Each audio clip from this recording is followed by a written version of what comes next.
conversation with Media Relations Officer at GOLDBOD, Prince Kwame Minka. Prince, good morning. Senna, good morning. I hope you're doing well. I am doing well. Well, as the water is tankering, so is GOLDBODing. I can see. There are many things I want to say, but I can't say them on radio. So, but it's nice. It's nice to speak to you this morning. It is nice to be speaking to you as well. And I realized yesterday you issued a statement on the state of dealership in gold or gold dealings. Who gets to buy gold or not after the passage of the GOLDBOD law and assent by the president? Explain to us what is happening, what happens, what significant change will happen because of the coming in of GOLDBOD. Okay, so the significant change that's going to happen is that right now GOLDBOD becomes the sole seller, buyer, sayer, and even smelter of gold in Ghana. So we're doing this so that we can decrowd the system. Already, as far as gold trading is concerned in Ghana, there are duplication of functions. You know that MEF was playing a role in terms of gold trading, Minerals Commission doing same, Precious Minerals Commission also doing same. So we want to declutter the system and then create a monopoly. And that monopoly that we have created is what has resulted in the formation of GOLDBOD. So GOLDBOD now becomes the sole buyer, exporter, and assayer as well as smelter of gold and other precious minerals. Now, this is supposed to ensure that there's regulation, okay, and then we have a gold trading system that is formalized and not convoluted as it used to pertain in the past. And so that is the significant change that is coming. But what is essential is the national benefits that we are going to derive from this. And the national benefits, we should all be looking at the enhancement of our forex. So as GOLDBOD buys and sells or exports the gold, we'll be able to have a reserve, as in a dollar reserve, that we can use in shoring up our city. So the ultimate goal of doing this is the enhancement of our forex, and then making an attempt to deal with gold smuggling, which has always or was a tanker, prior to the formation of this particular GOLDBOD law. And I'm sure there are many, of course, because the PMMC, the person who is in charge of PMMC has also had the duty of working on the GOLDBOD. I'm sure there are many companies and persons who have licenses from a PMMC to do the same work that GOLDBOD is now taking over. What happens to those people? And that's why we've given a window up to the 30th of April.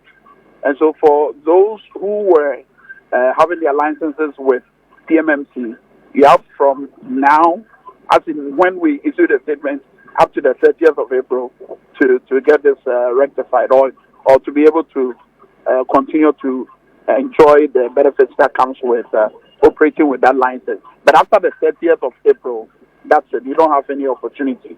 Now the law is that you only need to go through GOLDBOD to buy and sell gold. That's interesting. So what that means is that all the private players in that space, their businesses have to come to an end by 30th April. Yeah, their businesses, not as in their businesses would have to come to an end. An aspect of their business, which is the buying and selling of gold, will be ceded to GOLDBOD, as far as the law is concerned. And I know you've read extensively the law, and what it seeks to do. I see, but I also realize that this is limited to those who buy from small-scale mining companies and also artisanal miners. Yes, so we're targeting small-scale miners, artisanal miners, and then somehow, the large-scale miners. But predominantly, we're going to be dealing mostly with the small-scale miners. The small-scale miners, yes. So they are the ones that we are going to be dealing with mostly, and in ensuring that they aid us in getting us to achieve our sole aim of ensuring that there's sanity within the gold trading space. Up to 30th April, is that not too short a time window? Considering GOLDBOD just started operations Okay. Have you the capacity to take over report the of your business and question, do it? your concern, but what you need to know is that Gold Board, that the law or the act itself is a baby or a brainchild of the operators within the value chain. So we've carried them along up to this level where we are to start operationalization. So they are fully aware that this day will come, and they understand that they would have to go through this situation. So we will not have any problems as far as that is concerned. But I was also talking about GOLDBOD itself. Have you built the capacity over this short period to be able to take over that business and do it effectively? So PMMC was doing an aspect of what GOLDBOD is to do. And as far as capacity and leadership is concerned, we've got a goodwill from our mother ministry, which is the finance ministry. That'll be the supervising ministry. And then in terms of the leadership and the workforce at GOLDBOD, the institutional knowledge and experience will come to play in ensuring that we get this done effectively and very well. What happens to those who continue to claim that they are licensed to buy and sell gold and their licenses come from the PMMC after 30th April? What would you do to them? Well, it will be against the law. So, I mean, the law is that GOLDBOD is the sole buyer, seller, and exporter of gold. So, they would have to lead to a situation where there will be an enforcement of the law. Okay. Prince, thank you. Thank you very much for speaking to us this morning. Thank you, Sarah. And do extend my greetings to your boss and tell him that he still owes me an interview. Absolutely. He will gladly grant you that interview in the coming days. Well, Kwame, yes. we only have to Stephen. Stephen, that's the thing. Yankopon will be able to say, we know, you know, one cram you name who you are, Kwame.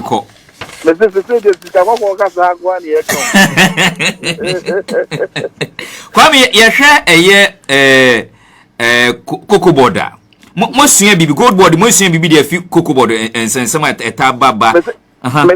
Obi Maso, maybe I am able to say, now you are if you say, Nam cocoa board, Korea, and Namo Madaroma, or my Ghana, Timinia 2 billion by way of Forex and Network Bank of Ghana. Sabrina, His Excellency John Mahama and Wabemo. Eti, baby, a cocoa board, I do know. Her mamma near review a year, and in the Oman to 2 ye.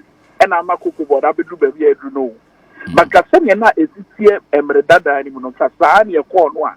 And Cassabra no crowd, 2 billion, a boy, am I, you see the Nia Huadeno. Cassabri, you could cry, and num Yanima, you Gusua, ye, no market here.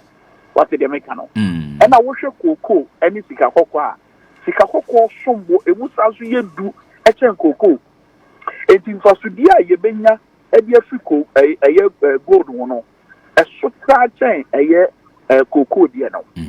Eti a bass up in Indian dine, Newendi, a bra yetiminia, 2 billion by way of Forex and our Bank of Ghana, Yetimishama, Yetiminia, Wadena.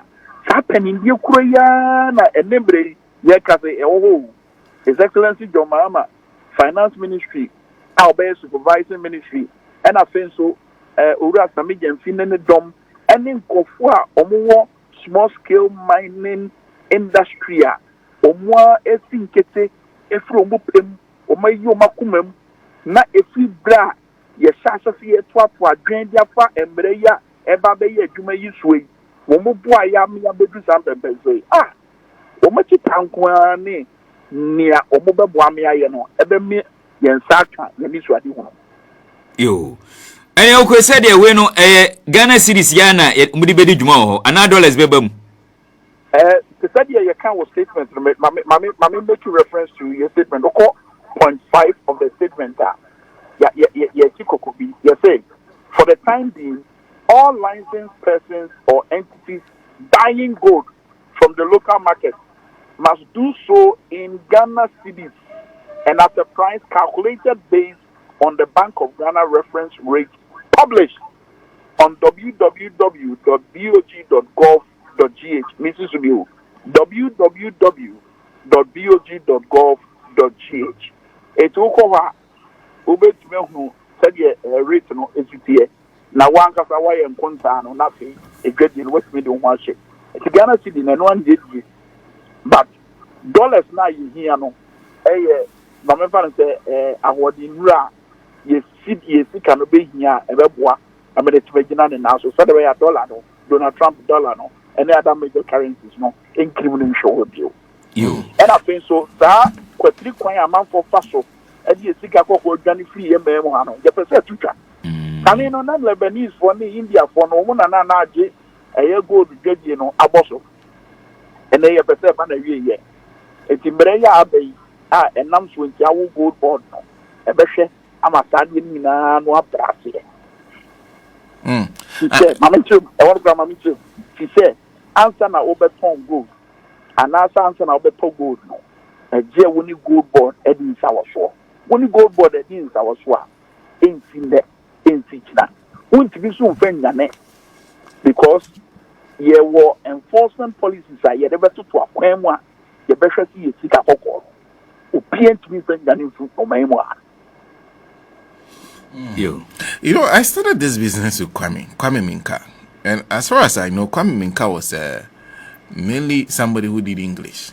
So like the way I would speak English and do all this thing. That's how Kwame started. Oh, okay. Yeah. Newscaster, reporter. I work for some of the bigger networks in Ghana.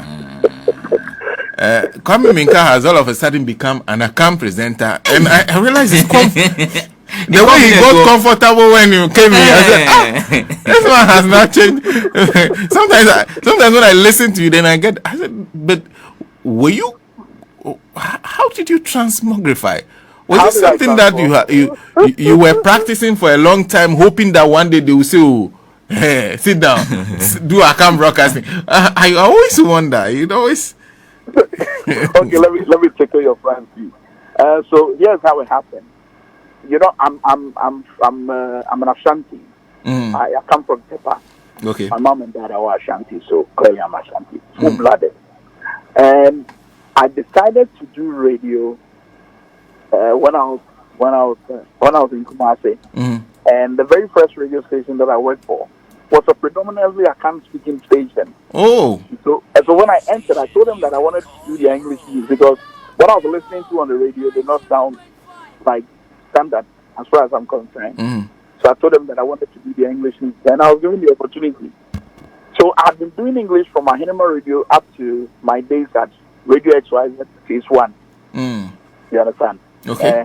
And at Radio XYZ, I had a feeling, and it's a similar feeling Kevin Taylor also got, that look, some of the issues that we do discuss on radio, especially within the English-speaking terrain, if we're able to use the same ethics, the same strategy, the same professionalism in explaining it in their Akan language, people will be able to understand. And one thing that I realized within the Akan-speaking radio station was that, you know, usually they would not really go into the details of the matter. They would just scratch the surface and go.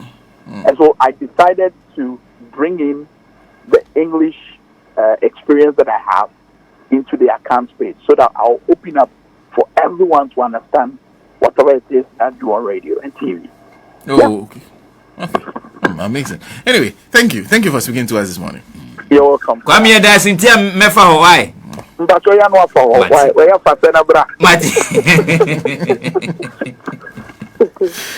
Prince Kwame Minka is media relations officer, GOLDBOD. In fact, I guess you know him for doing the same thing I do in the morning in Tree on Power FM. Now he's no longer in the space, at least in the interim. And now he's dealing in gold. And once people deal in gold, they have no. Because recently I realized your man is calling himself millionaire farmer. He hasn't even cleared land yet. He hasn't finished clearing the land. He hasn't planted. He hasn't done anything. So whenever I see him posting a thing and say, hey, this party too is small. One day, no, you can't or you won't hear his voice again. That's the end. Yeah. Kwame has decided that he said money is not enough for him anymore. Now he has graduated to gold. Hey. Good luck to Kwame. Yes. But like everyone said, yeah, and I think they are essentially what, and it's impressive to see Sami do that. Yeah. Sami is one of the dynamic young politicians we have. He's proven that he's able to change very fast. Exactly. And when you're a leader, you must be dynamic, chameleonic of sorts. Your language must change when you move to a certain arena. One time, the only time you've seen Sami actually come out and do political communications was recently when this team for your Matakima. But mostly he's focused on the GOLDBOD things because I think he appreciates the enormity of the job. Yes. How big this is, because it's the very first they are doing in the history of Ghana. You are buying gold, all small scale mining gold and artisanal mining gold will be bought by the GOLDBOD. Yes. Will be bought by the GOLDBOD. So it's amazing. It's amazing and huge job. And so there's a lot of faith that is reposed by this administration in the capability of this whole idea.